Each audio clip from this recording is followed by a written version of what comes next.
Hello guys, good morning mga kating.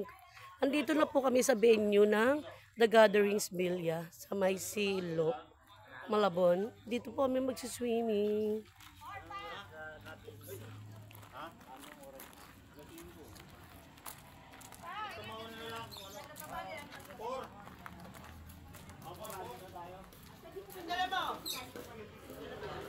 Four daw eh.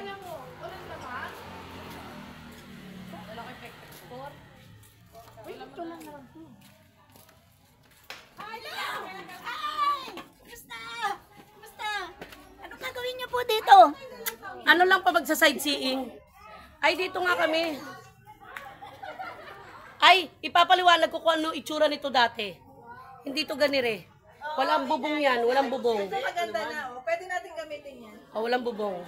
Abel, tali natin tarpaulin. Dito. Hello, good morning everybody. Welcome to my live. Okay. Good morning. Good morning. Good morning everybody. Good morning Tita Becca. Sama ka pala eh. Baka maalog mo yung aking kapondohan dyan. Yes. Walang pinagbago ah. Di ba kasama